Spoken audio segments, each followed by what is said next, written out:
Chapter 51, Baldur.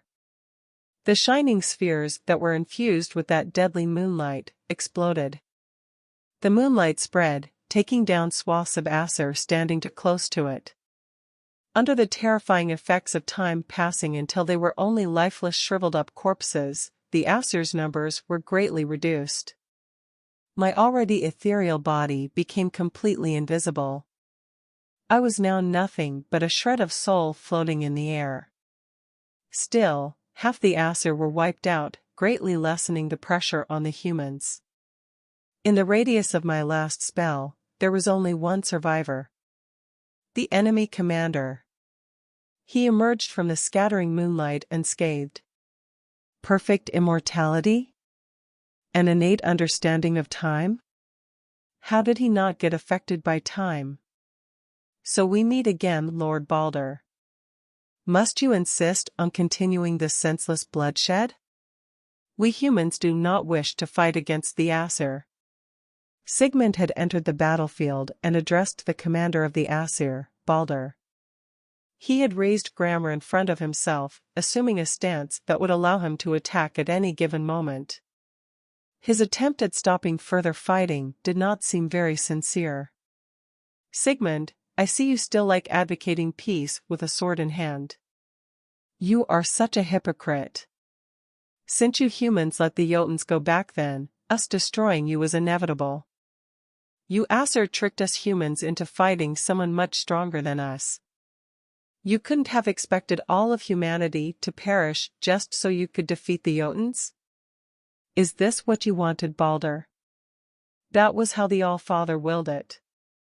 Yet you humans refused your destiny, now you will be exterminated for defying destiny. We will see who will be exterminated. We outnumber you and your surprise attack failed, you won't be victorious. With that, both had said their piece and charged at each other. Sigmund swung Grammar, creating the same spatial phenomenon as before. Baldur simply received the spatial cut and the following sword using only his fist. A punch against an incredibly sharp sword that could even cut space. Only a madman would do such a thing. Baldur's punch met Grammar and stopped the blade. He wasn't cut even by such a powerful weapon. Instead, he punched forward with his other hand, forcing Sigmund to evade and take a step back. Sigmund swung around and hit Baldur's face with a horizontal slash, blasting him a few meters away. Baldur stood up, climbing out of the pit he created, his face wasn't scratched in the slightest. Sigmund followed up and arrived before Baldur, letting Grammar descend with even more force. Baldur sidestepped, causing Grammar to be buried deep into the ground. While Sigmund had to free his sword from the earth's clutches, Baldur rained down a torrent of punches on him. Despite the intensity of those punches, Sigmund didn't seem to be hurt by them. They soon entered a stalemate where neither could hurt the other. Around them, the Aesir were slowly losing ground. They were severely outnumbered and had to fight both man and beast. Soon, Baldur was the only Aesir left standing. All the others are dead?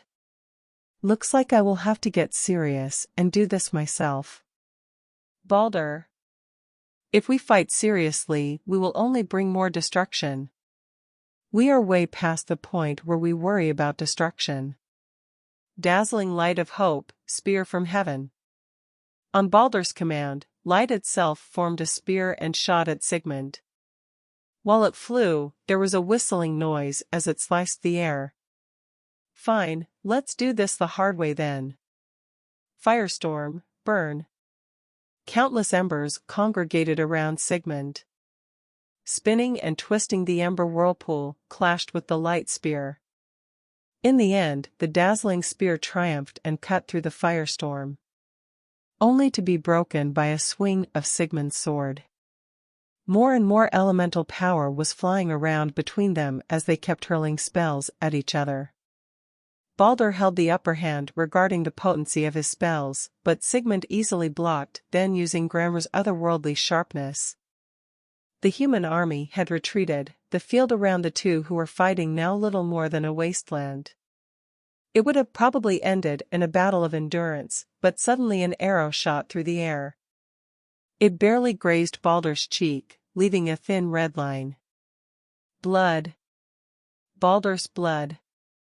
Slowly Baldur raised a trembling hand up to his bleeding cheek, eyes filled with confusion. Chapter 52, Victory? I am bleeding. My skin was pierced. My face. Damn you, Sigmund, for wounding me. Damn you, humans, for once again escaping your fate. This will not end here. I will be back and make you suffer. Wasn't he overreacting? The injury he had sustained was barely a scratch. He wouldn't bleed to death from this even if he tried. Was Baldur really just a drama queen? Hoping to learn more about the situation, I looked at the humans, finding them utterly shocked. Volsung looked like his lower jaw was about to hit the floor. Was there something important I didn't know? For now, I could only wait until my spiritual form recovered. 1 hour had passed since the battle, only 11 hours remained. I directed the beasts to the north of the camp and decided to take a nap. And by that I mean I counted from 1 to 39,600 to pass the time. With my now restored spiritual body, I returned to the human camp and found Sven and Volsung in the main tent. Lord Eldar, you have finally returned. You wouldn't guess what happened after you left. I didn't leave, Sven, I was merely unable to communicate with you. I was there during the whole battle. Which brings me to my question. What the hell was that drama Baldur made over getting scratched by an arrow? The wound was barely visible, but he treated it like you had slashed across his whole face. Sigmund had come over and heard my question. I believe this is something you do not know, Eldar, but Baldur's body is invulnerable. No matter how he is attacked, he won't be wounded by anything. Even Grammar, a legendary blade, can't cut or scratch him. Now the thing that he was freaking out over wasn't the wound itself, it was the implication he could be wounded once again. Since his birth, Baldur's biggest fear had been his own death. Seeing him suffer from extreme paranoia and anxiety, his mother visited all the things in this world and made them promise not to hurt him. After that, Baldur became a shining general for the Aesir. He feared nothing and no one, making a defeat nigh impossible. But this time he was wounded. Indeed. I fear that Odin won't like the fact that we found a way to get past Baldur's invulnerability. Even if we say that we are clueless about how we did it, Odin will not take the risk. Especially with our previous history and the battle now. You should return to your home now, Eldar. I'll send someone to fetch you when you are needed. What a condescending bastard. Now that the enemy was temporarily repelled, I was sent away? They just didn't want me to be present while they discussed how to proceed. Was I just some reinforcement that could be called when needed? Very well, I'll be going then. Good luck, you'll need. None of them perceived the slightly sarcastic tone hidden in my voice, or maybe they just didn't care. Either way, they'd regret it later. If they wished to drive me away, why should I stop them? Since they couldn't even show the slightest bit of gratitude, I wouldn't need to have any second thoughts about what I was about to do. Soon these idiots would wish that they had never let me leave. Sven, Volsung, we are leaving. I stormed out of the tent heading north. My subordinates hurried after me and we left the battlefield with the beasts. When we had brought some distance between us and the camp, Volsung rode his white sky lioness over to me. He seemed intent on calming the bad mood his nephew had put me in. Sigmund might come over a bit harsh, but he doesn't mean it. He's a good kid, but the burden of being a king weighs on him. Don't lie to me. He meant what he said, and being a king is no excuse for such a thing. He has made his decision to treat me like a pawn, and I have made mine to use his carelessness to my advantage. What do you mean? Volsing seemed a little worried about the last part one had said. Good, he didn't seem to know my plans. You'll know soon enough. And with that, the beast horde adjusted its course, heading northwest. Chapter 53, Lohenheim will burn. Eldar. Why are we heading to the northwestern border? Do you plan on attacking Valhalla? Valhalla? Never heard of it. Tell me, what is it? Valhalla is the fortress city of the Empire. It guards the passage between your forest and the volcanic mountains, leading to Jotunheim. Most of the Aesir army is stationed there, defending against the frost and fire giants. The city is filled with Aesir soldiers and represents the peak of the Empire's capability. If you attack that place, even if you have 100 WYRMS, you will still be defeated. Don't worry then, that is not my target. Then what is? What is there in the northwest you would want to attack? When did I ever say I was going to attack something? Maybe I'm just going to a friendly picnic. With a horde of wild beasts and an aura screaming bloody murder? You are obviously planning to kill someone. Who is it? The only other thing in this direction is Lohenheim. Wait. You still haven't forgotten about the matter with that sapling? No, I haven't. You have already killed the one responsible, why do you suddenly want more? I killed the one responsible? What a joke.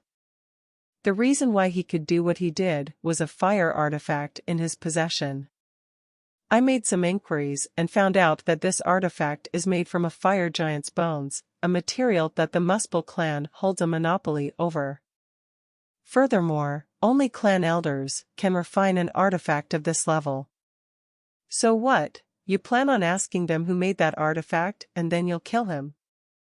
They'd lie without a doubt, thus, I will kill them all just to be sure. And if anyone gets in my way, I'll kill them too. Why now all of a sudden? Can't you forgive the Muspel clan on account of your cooperation with humanity? Before I was too weak. The Muspel clan's ancestor is still alive and a Duke Magus, with my strength back, then he would simply kill me. I had to lie low and make some concessions to you humans to buy myself the time needed to grow. Now I'm stronger than that sack of old bones, possess multiple savage beasts and even have you as a subordinate. They won't stand a chance. I won't help you destroy the Muspel clan. They are an important part of the Sky Kingdom. You became my subordinate in exchange for my help against the Aesir. Is this how you honor your promise? Will you at least keep helping the humans fight the Aesir? If Sigmund asks for my help and treats me with common courtesy, I will respond in kind. We continued on and soon joined up with my 20 WYRMS and another 2,000 beasts. Adding those to the survivors from the last battle, my army now contained 2,500 beasts, 20 adult savage beasts, and 1 young savage beast. 2 days later we arrived in the vicinity of Lohenheim. This was where the far reaches of volcanic mountains were separated from the rest through the river Ifang. The river also served as the border between the Empire and the Sky Kingdom. This little part of the volcanic mountains was part of the human kingdom and made Lohenheim prosper. They were inhabited by the Fireborn and hid some fire giant remains deep within them. However, that was of no importance to me. They would burn regardless of their prosperity.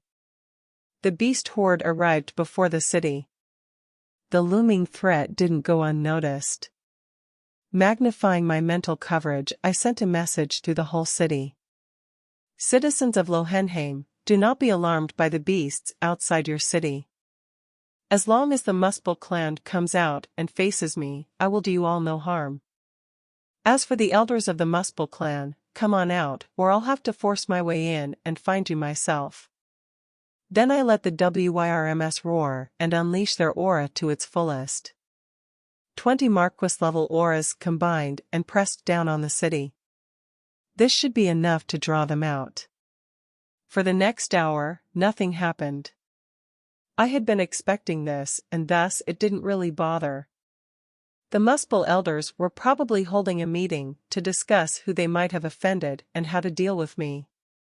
I had already decided to wait for 3 hours. If they answered before that, good. If they didn't, they were testing me.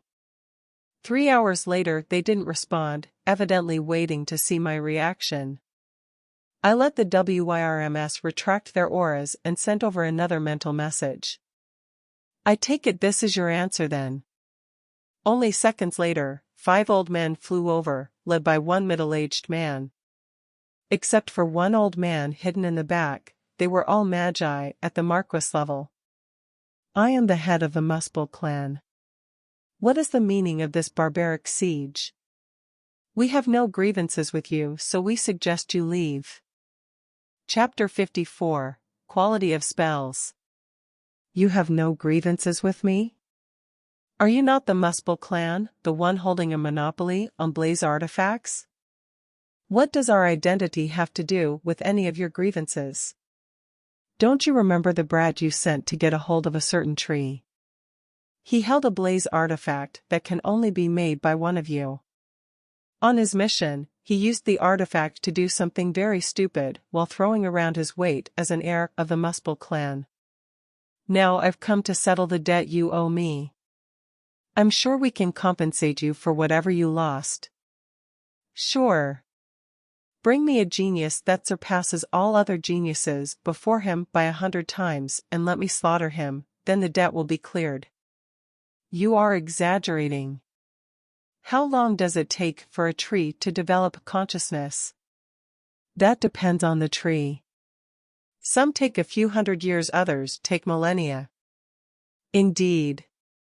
But I just needed 3 years, and the one your brat killed a few hours. Now, compensate me for the amount of talent you wasted. Damn it. Elders, ancestor, let's kill him. Volsing, stall the ancestor. The Muspel elders advanced, gathering momentum. The ancestor unleashed his aura of an early Duke Magus and prepared to attack too, but was mercilessly hit by Volsing's blade. The ancestor quickly gathered a bundle of flames to block the slash and was shot away like a cannonball by the accompanying force behind the slash. Meanwhile, I was commanding the fight against the elders and the clan head. They were all Marquis magi. However, how could they be opponents for 20 WYRMS? In general, a savage beast was slightly stronger than a peak Marquis magus. Still, it wouldn't stand much of a chance against a Duke magus. 2 elders were immediately burned by the WYRM fire. The other 2 dodged and were forced to keep evading. Point in time, freeze and flow. Time was distorted for just a second, barely noticeable. Yet to the magi channeling their spells it might as well have been an hour. Their spells weren't made to withstand temporal interference and backfired. The resulting injury was negligible, but the moment of hesitation brought by the shock left them wide open. They failed to evade the next breath attack of the WYRMS and perished altogether. While I had been dealing with the elders and the clan head, Volsing had been fighting the Muspel ancestor. The fight should have quickly ended in a one-sided victory for the ancestor, since a magus could easily beat fighters of a higher level. Yet through his initial attack, coupled with his sword that was of high quality, Volsing had brought the ancestor into a difficult situation. The ancestor didn't have the time to fight back, but could only focus on blocking Volsing's attacks. When I came over, the ancestor was already cutting a pretty sorry figure. Fire was an element specialized in attacking, defending was not its forte. With the addition of the WYRMS, the ancestor was completely cornered. Volsing. Is this the will of the king? The Muspel clan has done nothing to deserve this. We have faithfully guarded the northwestern border for centuries. My actions are not tied to Sigmund anymore.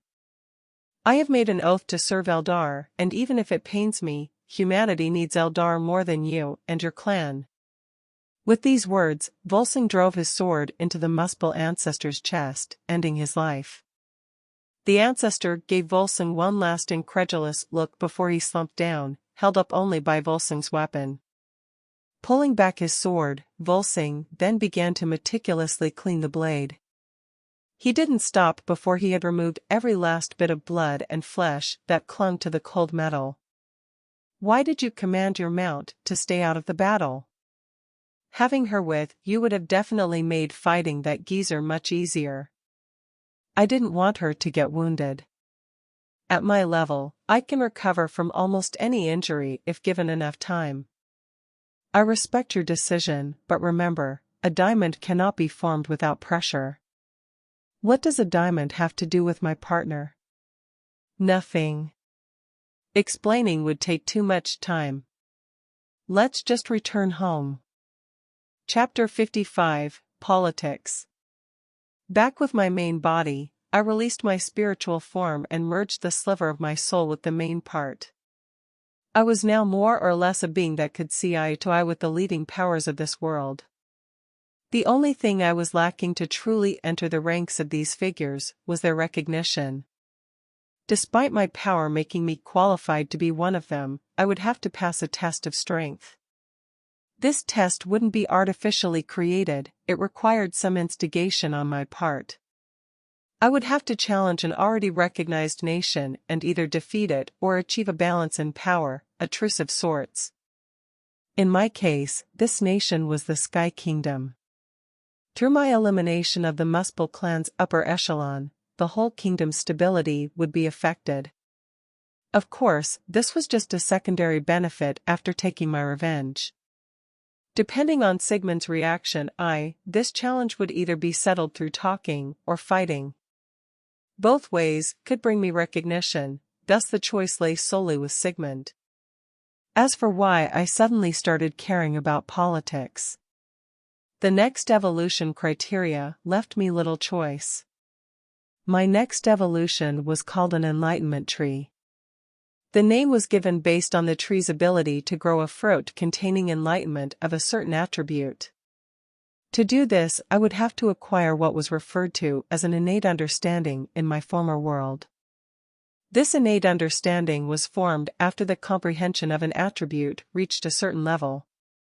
The heavenly steel I could replicate was made precisely by one such innate understanding. My momentary condition made things somewhat difficult. I didn't have a real affinity anymore and would have to completely rely on myself for any comprehension.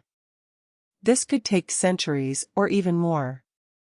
However, I was a tree without affinities, thus, I had another option.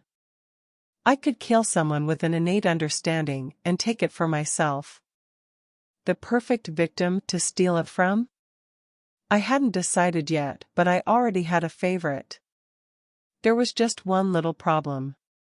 All possessors of an innate understanding were king magi, since having an innate understanding was the breakthrough condition. Killing such an entity would certainly not be easy. The best thing I could do was to establish myself and form alliances to increase my chances. I had the sneaking suspicion that no matter how the conflict with Sigmund ended, I wouldn't get much help from the humans. The Aesir would definitely not help me either, partially because I had helped the humans and because they would most likely be my target. The elves had shown great interest in protecting me, but they didn't seem very friendly. I felt like they were hiding secrets. Dark secrets. These three races had little potential to be my allies. I'd have to consider the others. I felt like the Jotuns, and I had good chances to form an alliance against the Aesir. If only I had a way of contacting. As for the other four races, I didn't see many possibilities for this to work out. Fire giants shouldn't mix with a tree, the dark elves and dwarves were too secluded, and the Vanir would most likely side with their fellow Godkins, the Aesir. Strengthening my own ranks would be crucial. If possible, I really wanted to obtain some flying beasts and let Sven and Nerita achieve a few breakthroughs. Specifically, Nerita needed to start getting stronger again. Sven had reached the peak of the Barren Realm through the help of his bloodline and an unending supply of wind apples. I had already made him a little hut in my branches and given him enough wind apples to hopefully become a Viscount Magus. As for Nerita, I could only supply her with earth apples and advise her to train harder. Volsing, on the other hand, had been sent out to hunt with his mount, the White Lioness. Both had reached a level where my apples could do little to add to their strength. Only an enlightenment fruit would be able to bring a significant change for them. Not to that they weren't binge-eating vibrant apples, but it just didn't bring any significant effects.